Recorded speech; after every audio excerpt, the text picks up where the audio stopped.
నమస్తే. Welcome to Disha TV. ప్రస్తుతం మనతో పాటు రాజకీయ విశ్లేషకులు, అలాగే మాజీ మావోయిస్టు గాదే అన్నయ్య గారు ఉన్నారు. తెలంగాణ తాజా రాజకీయ పరిణామాలపై మాట్లాడే ప్రయత్నం చేద్దాం. ముందుగా ఆపరేషన్ కగారు విషయంలో మొన్న కేశవరావుతో పాటు చాలామంది ఎన్కౌంటర్ గురయ్యారు. అయితే ఇటు హైకోర్టు చెప్పినప్పటికీ ఇటు కుటుంబ సభ్యులకు కూడా ఆ మృతదేహాలు ఇవ్వడంలో ఛత్తీస్గఢ్ ప్రభుత్వం మాత్రం అసలు సహకరించట్లేదు. జరుగుతున్న పరిణామాలు చూస్తుంటే ఏం చెప్తారు? అంతే ఇది వాళ్ళు ఉద్దేశపూర్వకంగా ఒక రాక్షస మనస్తత్వంతో వాళ్ళు మరి చాలా ధర్మాల గురించి మాట్లాడతారు. మనుధర్మం అంటారు, మనుస్మృతి అంటారు, రామరాజ్యం అంటారు, ఇంకా అనేక విషయాలు వాళ్ళు వల్లిస్తూ ఉంటారు ఎప్పటికీ. మరి ఇప్పుడు భరతమాత బిడ్డలు వాళ్ళు సరే, వాళ్ళు నేరాలు చేయవచ్చు, వాళ్ళ మీద కేసులు ఉండొచ్చు, వాళ్ళ మీద రివార్డు ఉండొచ్చు, వాళ్ళు ఇంకేదేదో ఉండొచ్చు, కాదంటలేము. కానీ వాళ్ళని మీరు అత్యంత క్రూరంగా సుమారు 1000 నుంచి 1200 మంది చుట్టుముట్టి కాల్చి చంపినట్టుగా చెప్పబడుతున్నటువంటి మీడియా సమాచారం ప్రకారము మీరు చంపిండ్రు, మనుషులను చంపిండ్రు, చెట్లను చంపిండ్రు, పూలను చంపిండ్రు, అడవినే చంపిండ్రు. మీరు చంపిన తర్వాత ఇంకా ఇక్కడికి శివాలను ఇవ్వడానికి అది ఎవరికి ఏమంటారు? ఆ కుటుంబ సభ్యులకి ఏమని అంటున్నారు వాళ్ళు. అంతేగాని వాళ్ళు ఏదో వేరే ఇంకెవరో పోయి అడగడం కానీ చేయడం కానీ లేదు. మీరు అన్నట్టు ఆంధ్రప్రదేశ్ హైకోర్టుకు వాళ్ళు అప్పీలు పోయింది కూడా కేశవరావు తల్లిగారు పోయిండ్రు, లేకపోతే వెంకటేశ్వరరావు వాళ్ళ కుటుంబ సభ్యులు పోయిండ్రు. మరి హైకోర్టు కూడా హైకోర్టుకి ఏమని ఇచ్చిండ్రు? ఛత్తీస్గఢ్ డీజీపీ కానీ లేకపోతే సిఆర్పిఎఫ్ డీజీ కానీ వాళ్ళు ఏమని ఇచ్చిండ్రు?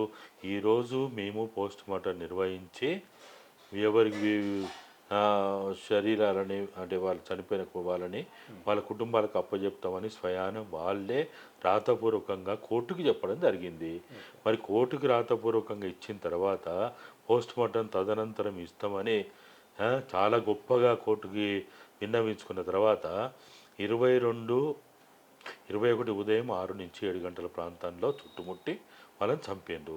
చంపిన తర్వాత ఆ రోజు వాతావరణం అనుకూలించలేదు, వర్షం కారణంగా మేము హెలికాప్టర్ పోలేకపోయింది, వాళ్ళని తీసుకురాలేకపోయింది అన్నారు. సరే, 21 అయిపోయింది. 22 నాడు వాతావరణం అనుకూలించింది, మేము వాళ్ళందరినీ కూడా తీసుకొస్తున్నామని చెప్పిండ్రు. 12:30 1 గంట ప్రాంతంలో నారాయణపూర్ జిల్లా కేంద్రంలో ఉన్న హాస్పిటల్కి వాళ్ళ శరీరాలని మొత్తంగా తీసుకొచ్చి వాళ్ళని అక్కడ పెట్టిండ్రు. పెట్టిన కాంచి ఆ రోజు మొత్తం వాళ్ళ ఫోటోలు, వాళ్ళ ప్రెస్ కాన్ఫరెన్స్లు, ఇవన్నీ వీటికే వాళ్ళంతా సమయం అయిపోయిందని ఆ రోజు చేయలేదు.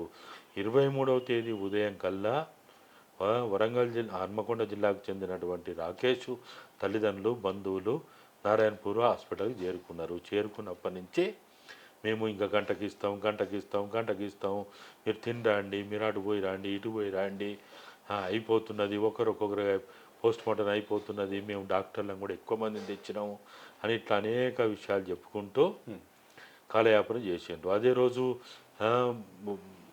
శ్రీకాకుళం జిల్లాకు చెందినటువంటి కేశవరావు కుటుంబ సభ్యులు వాళ్ళు అక్కడి నుంచి బయలుదేరి వాళ్ళు జగదల్పూర్ వరకు పోతే అక్కడ వాళ్ళని ఆపి పోవడానికి వీల్లేదని చెప్పి బెదిరించి నానా రకాల యాతన చేసి, అదే కాకుండా అక్కడి నుంచి అచ్చెన్నాయుడు మంత్రి ఆ కుటుంబ సభ్యులతో మాట్లాడి బెదిరించి ఇష్టం వచ్చినట్టు మాటలు మాట్లాడి వాళ్ళు వెనక్కిపోయేటట్టు చేసిండ్రు. చక్కగా శ్రీకాకుళం ఎస్పీ కార్యాలయం పిలిపించుకొని వాళ్ళు అక్కడ కూడా బెదిరించి మేము చెప్పేదాకా పోవద్దని వాళ్ళని అట్లా చేసిండ్రు. సరే, అది అయిపోయిన తర్వాత 24వ తేదీ వీళ్ళు ఆంధ్రప్రదేశ్ హైకోర్టును వాళ్ళు అప్రోచ్ కావడం అదంతా జరిగింది. ఇదంతా మనకు తెలిసిన విషయమే. అయితే ఇప్పుడు ఈరోజు కూడా వాళ్ళు అక్కడ అంతా కూడా అంటే 23వ తేదీ ఉదయం నుంచి వాళ్ళ కుటుంబాల వాళ్ళు అక్కడ చేరుకోవడం, 24 కొంతమంది, 25 కొంతమంది 24కి అందరు చేరుకున్నారు. నిన్న ఉదయం నుంచి వాళ్ళు గంటకి మీరు ఆధార్ కార్డులు ఇవ్వండి, మీరు ఇంకేదో ఇవ్వండి అని అంటూ నానా రకాల వాళ్ళని మానసిక వ్యధ గురి చేసి చివరికి సాయంత్రం పూట ఏమంటారు? మీరు మీ కుటుంబ సభ్యులని చెప్పి మీరు మీ గ్రామాల నుంచి, మీ మండలాల నుంచి, మీ స్థానిక అధికారుల నుంచి సర్టిఫికేట్ తీసుకురమ్మని అంటారట. అంటే ఎంత విచిత్రంగా ఉంది చూడండి ఇది. సరే, అదంతా అయిపోయింది. సరే ఆ ప్రయత్నం కూడా వాళ్ళు మేమే వాళ్ళ బ్రదర్ము, మేమే వాళ్ళ నాయనని, మేమే వాళ్ళ తల్లిని, మేమే వాళ్ళ సిస్టర్ని అని చెప్పి వాళ్ళు అన్ని రకాల ప్రూవ్ చేసుకొని కూడా చేస్తే ఇవాళ ఉదయం నుంచి కూడా ఇప్పుడు వాళ్ళు ఊరేగింపుగా ఎస్పీ కార్యాలయం పోతే అక్కడ ఆయన లేడనే పేరుతోటి 2 గంటలు కూర్చోబెట్టుకొని మళ్ళీ చివరికి కలిసిన తర్వాత కూడా మళ్ళీ వాళ్ళు సరైన సమాధానం లేదు. మాకు పైనుంచి ఆదేశాలు రావాలని కాసేపు, లేకపోతే మీ ఆంధ్రప్రదేశ్ ప్రభుత్వం, మీ తెలంగాణ ప్రభుత్వం వద్దంటుందని కాసేపు, ఇట్లా నానా రకాలుగా వాళ్ళు అక్కడ కాలయాపన చేసే పనిలో ఉన్నారు. చివరికి ఏంటిది, మళ్ళా నిన్న సాయంత్రమే కుటుంబాలను వేరు చేసి వాళ్ళు బాగా కుళ్ళిపోయిండు, వాసన పట్టింది, అసలు వాళ్ళని ముట్టుకోలేము, పట్టుకోలేము, వాళ్ళని మీరు తీసుకుపోలేరని మళ్ళా ఇంకొక రకమైన కౌన్సిలింగ్ చేయడం.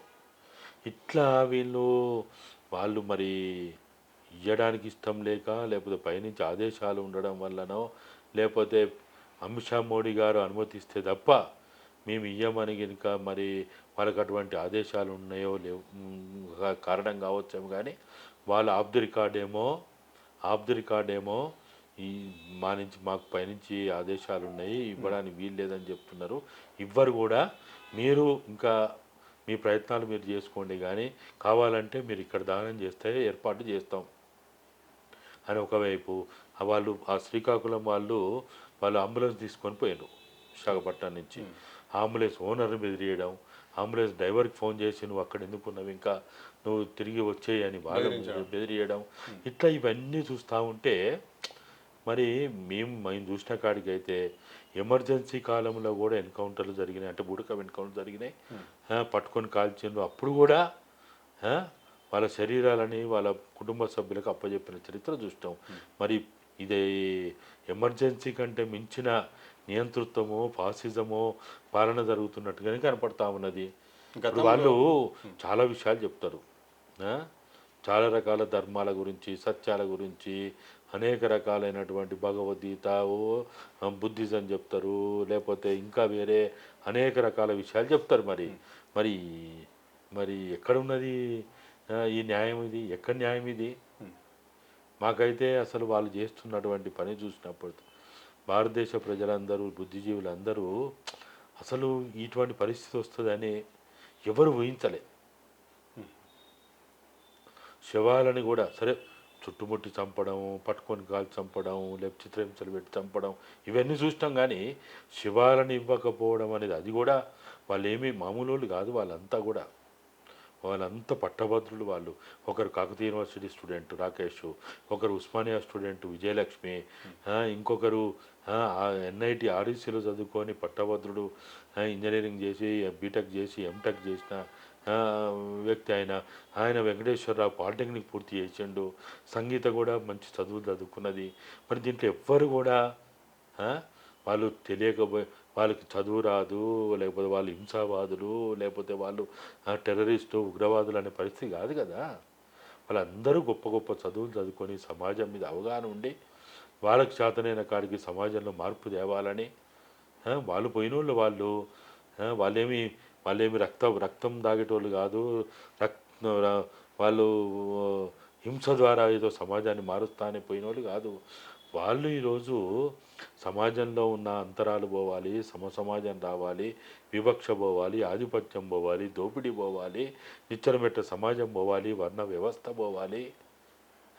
ఈ మతాల పేరుతోటి, కులాల పేరుతోటి కొట్లాటలు ఉండొద్దు, ప్రజలందరూ సమాన స్వేచ్ఛ ఉండాలని పోయినోళ్ళు వాళ్ళు. మరి అటువంటి వాళ్ళందరూ వాళ్ళు చెప్పే ప్రకారమే. ఒక ఆయన కంప్యూటర్ ఆపరేటర్ అని వాళ్ళే చెప్తా ఉన్నారు, ఇంకొకరేమో ఆయనకి అనేక విషయాల్లో రాయడానికి చేయడానికి సహకరించే వాళ్ళని చెప్తా ఉన్నారు. ఇట్లా వాళ్ళు ఒక ప్రొఫెషనల్గా ఈ సమాజ మార్పు కోసం పనిచేసేటువంటి వాళ్ళని పట్టుకొని కాల్చి చంపిండ్రు. సరే అయిపోయింది, అక్కడికి ఇంకా మీ కసి తీరలేదా? ఏం సంకేతం ఇవ్వదలుచుకున్నారు? ఎందుకంటే గతంలో కూడా ఎన్కౌంటర్ జరిగినప్పుడు కానీ పోస్ట్ మార్టం తర్వాత డెడ్ బాడీ ఇచ్చే ప్రయత్నం కుటుంబ సభ్యులకు జరిగేది. కానీ ఈసారి మాత్రం ఒకవైపు కోర్టు చెప్పిన ఇవ్వకుండా ఇంత పెద్ద ఎత్తున చర్చ జరుగుతుంటే కూడా ఎందుకు ఇవ్వదలుచు? దీనికి ఏమన్నా కాన్స్పిరసీ ఏమైనా ఉందనుకుంటారా, లేకపోతే ఏమైనా ఒక భయాన్ని క్రియేట్ చేయడానికి ఇట్లా చేస్తున్నారు అనుకుంటున్నారు? అంటే రెండు అంశాలు మీరు అన్నట్టు, కొంత కాన్స్పిరసీ కూడా ఉండొచ్చు అని బయట చర్చ జరుగుతూ ఉంది, అనుమానాలు కూడా ఉన్నాయి. ఏమన్నా విషప్రయోగం జరిగిందా, మరి అవి ఏమన్నా వెలుగులోకి వచ్చే అవకాశం ఉంటుందని భయపడుతున్నారు అనేది ఒకటి. ఇంకోటి మీరు అన్నట్టు రెండో అంశము, మేము ఇట్లే చేస్తాము, మీకు శవాలను కూడా ఇయ్యము, ఏం చేసుకుంటారో చేసుకోపోండి, ఎక్కడ పోతారో పోండి, ఎవరికి మీరు ఎవరికి ఫిర్యాదు అవుతారో ఫిర్యాదు కాపోండి, ఎక్కడ పోయినా మీకు ఏం కాదు. వాళ్ళే కాదు, ఇంకా ఈ విధమైనటువంటి ఉద్యమంలో పోరాటాల్లో ఉన్నటువంటి వాళ్ళందరికీ కూడా ఇట్లనే ఏదో అంటారు చూడు, కుక్క సాగురా మీకని అంటారు చూడు, అటువంటి మీకు గతిపడుతుందని చెప్పడానికి చేస్తున్నారా, అటువంటి సందేశం ఇవ్వదలుచుకున్నారా భారత సమాజానికి కానీ, లోపల ఉన్న వాళ్ళకి కానీ, బయట ఉన్న వాళ్ళకి కానీ? మరి ఇటువంటి సమాధానం చెప్పదలుచుకున్నారా అని చాలామంది అంటూ ఉన్నారు. కారణం అయితే ఎవ్వరికి అర్థమవుతలేదు, కారణం వాళ్ళు చెప్తలేరు. మరి సరే, మనకు అర్థం కాకుండా వాళ్ళు ఏమన్నా కారణం చెప్తారంటే అది కూడా లేదు. ఉత్తుతనే గంటకు ఒక కారణం చెప్తా ఉన్నారు, ఆ కారణం ఎవరికి అర్థమవుతలేదు. నిజమే, ఒక్క కారణం మీద పదే మాట్లాడితే దాని మీద మనం ఆలోచించవచ్చు. ఓకే, మీ రాష్ట్ర ప్రభుత్వాలు ఇస్తలే ఉద్యోగం చెప్పానంటే దాని మీద మనం మాట్లాడదాం, దాన్ని చర్చిద్దాం. లేదు, మా అమిత్ షా మోడీలు ఇవ్వద్దని చెప్తున్నారు అని అంటే దాని మీద ఆలోచిద్దాం. వాళ్ళకు ఏ ఒక్క కారణం చెప్పకుండా గంటకి కారణాలు మారుస్తే ఏమి మనం, మాకు ఒక్కటే అర్థమైంది ఏంటంటే వాళ్ళు కావాలనే ఉద్దేశపూర్వకంగానే చేస్తున్నారు అనేది మాకు అర్థమవుతున్నది, అందరికీ అర్థమవుతున్నది. సో మావోయిస్టు పార్టీ భవితం ఏమిటి, నెక్స్ట్ ఎవరు దాన్ని లీడ్ చేసే వాళ్ళు, అసలు పార్టీ మనుగడ ఏంటి అన్నట్టు కూడా పెద్ద ఎత్తున చర్చ జరుగుతుంది. ఒకవైపు కేంద్రం మాత్రం పూర్తి స్థాయిలో వెనక్కి తగ్గకుండా ముందడుగు చేస్తుంది. మీకున్న విశ్లేషణ ఏంటి, అసలు మనుగడ ఎట్లా ఉండవు? అంటే వాస్తవంగా చెప్పాలంటే ఆదివాసీ పోరాటాలైనా, దళిత ఉద్యమాలైనా, భారతదేశంలో స్వాతంత్రోద్యమైనా, లేకపోతే అనేక కార్మిక పోరాటాలైనా ఇవన్నీ కూడా కమ్యూనిస్టుల వల్లనే, మావోయిస్టుల వల్లనే వచ్చినాయి కాదు. ఈ దేశంలో ఎమర్జెన్సీ కంటే ముందు రైతుల ఉద్యమాలు జరిగినాయి. భారతదేశంలో ఆ రోజున్న పెద్ద సంస్థ రైల్వే సంస్థ, దాంట్లో పెద్ద ఎత్తున పోరాటాలు జరిగినాయి. ఇంకా అనేక రకాల ఈ సంపదను కాపాడుకోవడానికి పోరాటాలు జరిగినాయి. ఇదేదో కొత్తగా మావోయిస్టులు వచ్చి భారతదేశంలో మావోయిజం ద్వారా వీళ్ళు ఉద్యమాలు చేస్తున్నారు, పోరాటాలు చేస్తున్నారు అనేది ఏం కాదు. కొన్ని వందల సంవత్సరాలుగా ఈ దేశంలో ఉద్యమాలు ఉన్నాయి, పోరాటాలు ఉన్నాయి. ఆ పోరాటాల నేపథ్యంలోనే బ్రిటిష్ వాడు ఇక్కడి నుంచి పోయిండు, ఆ పోరాటాల నేపథ్యంలో నిజాం ఇక్కడి నుంచి పోయిండు. కాబట్టి పోరాటాలు, ఉద్యమాలు మావోయిస్టులు నేర్పితేనే నేర్చుకున్నారు అనేది ఏం కాదు. మావోయిస్టులు మొత్తంగా లేకుండా చేసిన తర్వాత మరి పోరాటాలు, ఉద్యమాలు లేకుండా అయిపోతాయి అనేది అయితే నేనైతే అభిప్రాయపడడం లేదు. మావోయిస్టుతో మొదలు కాలేదు, మావోయిస్టుతో అర్థం కాదు. సమస్యలు ఉన్నంతకాలం, దోపిడీ ఉన్నంతకాలం, ఆధిపత్యం ఉన్నంతకాలం, వివక్ష ఉన్నంతకాలం ఉద్యమాలు వస్తూనే ఉంటాయి, పోరాటాలు వస్తూనే ఉంటాయి. ఇది ప్రకృతి సిద్ధాంతం. ఇప్పుడు మాట్లాడడానికి మాటలు రానప్పుడు బిడ్డ తన ఆకలి తీర్చుకోవడానికి కూడా ఏడుస్తారు. ఏడ్చడం కూడా ఒక రకంగా ప్రశ్నించడమే, తన ఆకలిని చెప్పడమే, తన బాధను చెప్పడమే, తన సమస్యను చెప్పడమే, తనకు కావాల్సిన దాన్ని చెప్పడమే. తనకు కావాల్సిన దాన్ని మాటలు రానప్పుడు కూడా పసిగుడ్డు కూడా ఏడ్పు ద్వారా తెలియజేస్తారు.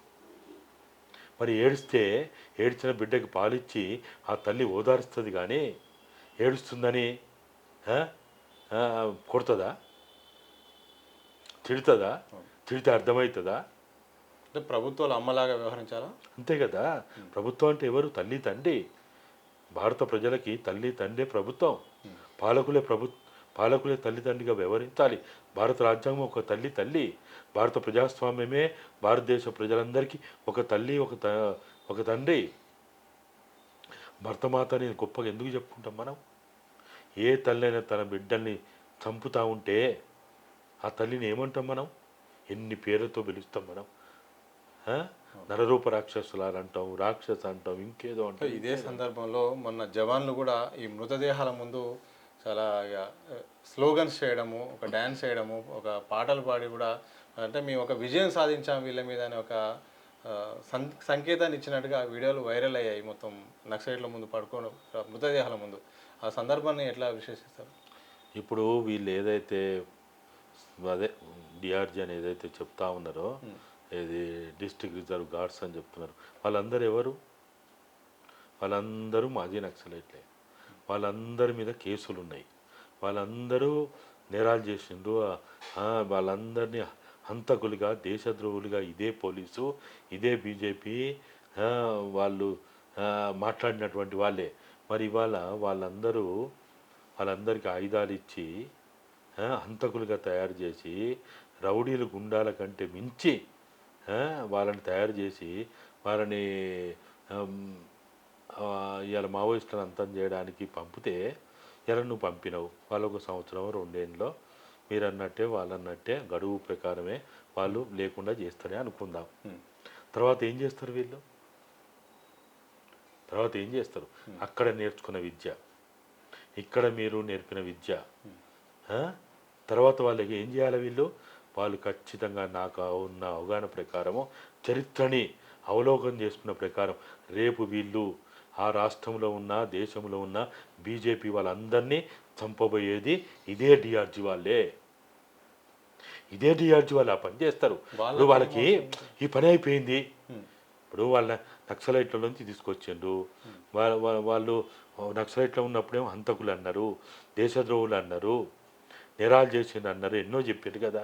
ఆ నుంచి వచ్చి మీ దగ్గర జరగానే మీరేం చేసిండ్రు? వాళ్ళకి ఆయుధాలు ఇచ్చారు. ఆయుధాలు ఇచ్చి వాళ్ళని చంపడానికి, వాళ్ళ కంట్లోనే వాళ్ళు పొడవడానికి నువ్వు ప్రయత్నం చేసినావు. ఈ పని అయిపోతుంది. ఈ పని అయిపోయిన తర్వాత ఏం చేయాలి? వాళ్ళు ఏం చేయాలి? ఇప్పుడు ఒక పనికి అలవాటు పడ్డాడు ఊకోడు కదా. ఊకుంటాడా? వాడు మళ్ళీ ఏం చేయాలి? నువ్వు వద్దన్న వాడు ఊకోడు. ఇప్పుడు ఇదేమన్నా లైట్ కాదు, ఫ్యాన్ కాదు, స్విచ్ చేస్తే ఎలగడము, స్విచ్ బంద్ చేస్తే బంద్ కావడం ఉండదు. ఆ వృత్తిలో ఆ నైపుణ్యంతో, ఆచరణతోటి మొదలైనోడు ఖచ్చితంగా. ఇప్పుడు నయం ఏమైండు? నయంకి అదే అలవాటు చేసిండ్రు.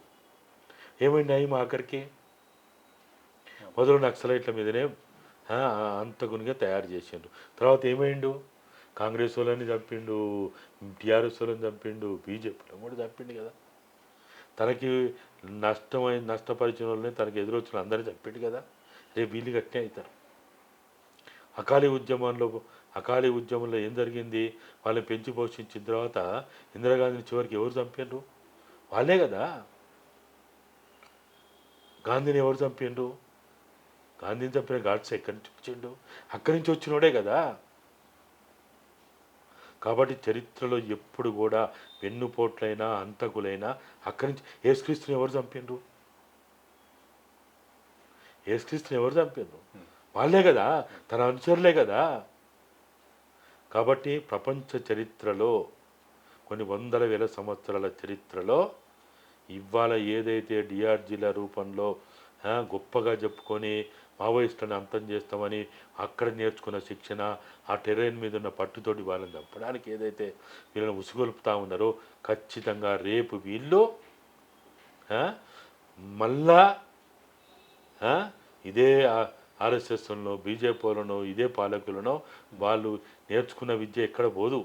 ఖచ్చితంగా వీళ్ళు మళ్ళీ అదే పని చేస్తారు. కాబట్టి రాజ్యాంగం ఎప్పుడు ఆ పని చేయొద్దు. ప్రజాస్వామ్యం ఎప్పుడు హింసని ప్రేరేపించొద్దు. హింసకి తావులేని వ్యవస్థ కోసం ప్రయత్నం చేయాలి. కానీ ఎవరైనా హింసావాదులు ఉంటే కూడా మనం మార్చడానికి ప్రయత్నం చేయాలి. కానీ ఇటువంటి హింసాయుత పనులు చేయడానికి మీరు అన్నట్టు అసలు ఆ వీడియోలు చూస్తే భారత ప్రజాస్వామ్యం తలదించుకుంటున్నది. భారత రాజ్యాంగం సిగ్గుతో తలదించుకుంటున్నది. ఆ కేరింతలేంది, ఆ విందులేంది, ఆ వినోదాలేంది, ఆ హోలీ జరుపుకున్నట్టు రంగులు చల్లుకొని వీధుల్లో ప్రదర్శన చేయడం ఏంటిది? ఎక్కడైనా మనం చూస్తామా ఇటువంటి? రక్షక భటులు అంటే ప్రజలను రక్షించడానికి ఉండాలి వాళ్ళు. అంతేగాని ఇంత పెద్ద చర్య జరిగిన తర్వాత వాళ్ళు భరతమాత బిడ్డలు, వాళ్ళు భరతమాత ఒడిలో పెరిగిన వాళ్ళు, గొప్ప గొప్ప చదువులు చదువుకున్న వాళ్ళు, భారతదేశ సంపదని కాపాడాలన్న వాళ్ళు. భరతమాత నడి వీధుల్లో అంగ వివస్త్రణ చేసి నడి బజార్లో ఆ, ఈ పారిశ్రామిక పెట్టుబడిదారులు కార్పొరేట్లు ఈ సంపదను దోచుకుంటుంటే దాన్ని కాపాడడానికి ప్రయత్నం చేసిన వాళ్ళు అంటే భరతమాతని కాపాడిన వాళ్ళనే చంపుతావా నువ్వు? ఇదేనా నీ ధర్మం? ఇదేనా నువ్వు చెప్పదలుచుకున్న ధర్మం? దీన్నే రామరాజ్యం అంటారా?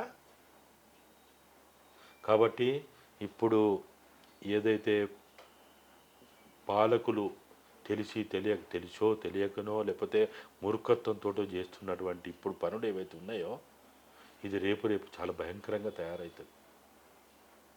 ఒకప్పుడు సల్వాజూడం అదే పని చేసింది. కొన్ని వందల గ్రామాలని సుమారు 700 గ్రామాలను తగలబెట్టిండ్రు, వేల మందిని చంపిండ్రు. 2004 నుంచి 2000 దాదాపుగా 15 దాకా ఎన్ని నేరాలు, ఎన్ని ఘోరాలు, ఎన్ని చిత్రహింసలు చేయాలో చేసిండ్రు. అయినా అక్కడ ఉద్యమం ఆగిందా? పోరాటాలు ఆగినాయా? ఆపగలిగిందా? మొఘలులు కూడా ఈ పని చేసిండ్రు, బ్రిటిష్ వాళ్ళు కూడా ఈ పని చేసిండ్రు. మరి ఆగినాయా? ఆగవు. ఉదయించే సూర్యుడిని ఎప్పుడు మనం ఆపలేము, మనం బంధించలేము. అది అది ఉదయించే సూర్యుడు తూర్పున ఉదయిస్తలేడని ఎవడైనా మాట్లాడితే అది అవివేకం అవుతుంది. కాబట్టి ఈరోజు పరిష్కారాలు వెతకాలి, చర్చల ద్వారా పరిష్కారాలు వెతకాలి. 5వ షెడ్యూల్లో ఉన్న ఆదివాసీల హక్కులని చర్చించాలి, పేసా చట్టంలో ఉన్న హక్కులను చర్చించాలి, 170 చట్టంలో ఉన్న వాటిని చర్చించాలి. ఇవేవీ చేయకుండా మేము చంపుతాము, మేము నిర్మూలిస్తాము, మావోయిస్టులు అయితే ఛత్తీస్గఢ్ చేస్తాం. అరే నాయన, మావోయిస్టులు అయితే ఛత్తీస్గఢ్ కాదు, మీరు చేయాల్సింది పేసా చట్టం అమలు చేస్తామని మీరు ప్రతిజ్ఞ మూరండి. ఈ యుద్ధం ఎవరి మీద చేస్తున్నారు? మాకు అర్థమైన కాడికి భారత రాజ్యాంగం మీద యుద్ధం చేస్తున్నారు, భారత ప్రజాస్వామ్యం మీద యుద్ధం చేస్తున్నారు. బిర్సా ముండా ఒకవైపేమో విగ్రహాలు పెడతారు, బిర్సా ముండా ఆశయాలనేమో చంపుతారా?